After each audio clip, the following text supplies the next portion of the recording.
Hi, if you're joining me for the first time, welcome. And if you are joining me for the second, third, fourth, fifth time or more, welcome back. So, I'm Nairi and I have mental illness. I also have another problem as well, and it's called alcoholism. So, yeah, I'd like to share a little bit about my story with alcohol and my story of alcohol mixed with mental illness. So I started off pretty young, drinking alcohol. I was about 12. I'd grown up with a father that was a very heavy drinker, and we lived in a community of a few little towns actually that had a lot of heavy drinking as well. So it was quite normal for me to think that that was the way that you solve problems. So if you were sad, you drank. If you're happy, you drank. If you're angry, you drank, that kind of thing. So, yeah, I learned very early on that that was like a coping mechanism. And so I started when I was about 12, and I was taking alcohol to school, and I was also drinking some of the alcohol out of my mum and dad's liquor cabinet. And yeah, I kind of just did that for a while. And then when I hit 16, I really went to town on alcohol and drugs. And by the time I was 20, I ended up at home with mum and dad going through a 6 month detox at home. With It wasn't a medical detox. This is, we're talking 30 plus years ago. So, yeah, it's just a cold turkey one. And one of the most dangerous ways you can actually detox is cold turkey, especially when you're drinking at the rate that I was drinking. So I gave up for about 10 years. And then when I was 30, I thought, maybe it was just situational. Maybe I could drink again, just for fun or just to go with food. And just, yeah, I should be able to control this. So I started again, and it was probably only within 3 months or so that I was back drinking at the level I'd been drinking at when I stopped. So yeah, since then, it's been on and off. Sometimes it's heavy, sometimes it's not. I've been to rehab twice at a beautiful little rehab, a women's rehab in New South Wales. And I've been there twice, like I said, and both times 18 months. The first time I did take off a few times and drink at the local pub, and the second time I went a whole 18 months without a drink. Since then, which is probably must be about 4 years now. Since then, I've just been struggling.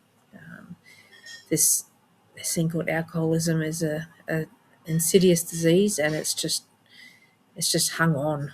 For the past 40 odd years. It's it's so difficult to not drink for me, because I've had a lifetime basically of doing it or wanting to do it, or being shown how to do it, kind of thing. So now, if we add mental illness into the equation, it is not a good mix. Not only is it bad because I'm on antipsychotics and antidepressants, so it kind of like makes the medication ineffective.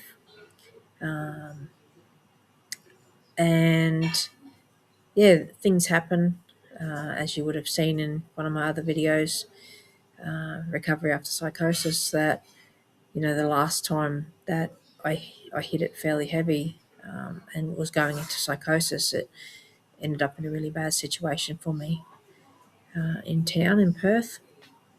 So yeah, so the medication, it doesn't go well with medication, and it doesn't go well with my mental illness. So it is like the chicken and the egg.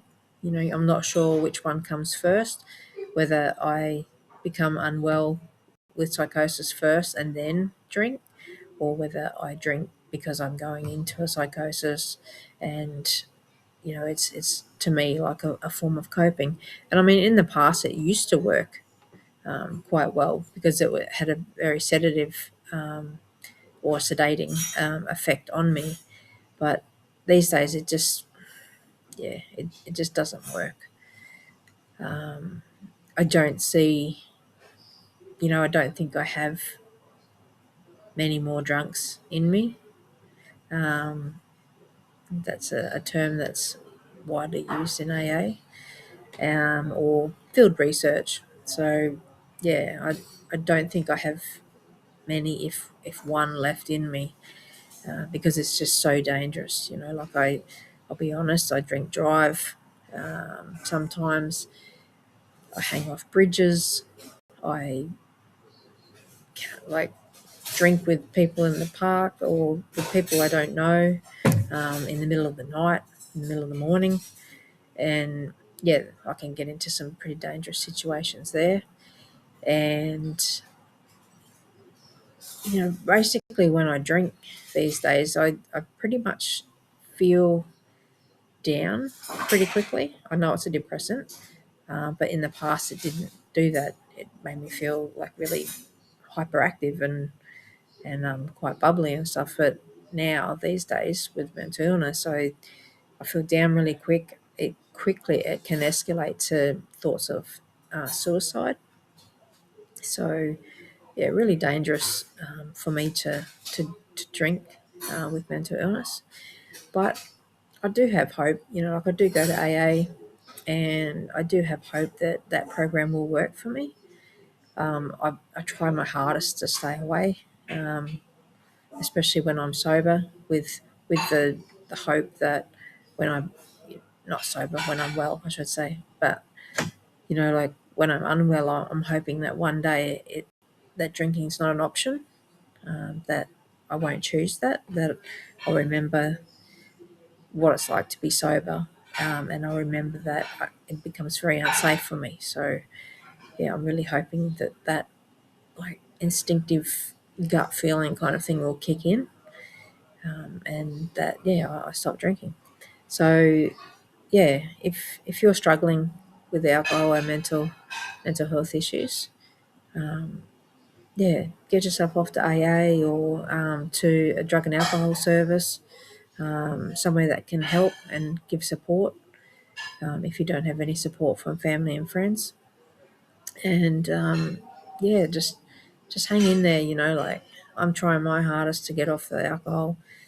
Yeah, I hope that you can do it too. So yeah, thank you for listening. Make sure you hit the like, hit the subscribe button, and come back and watch further videos. See you later.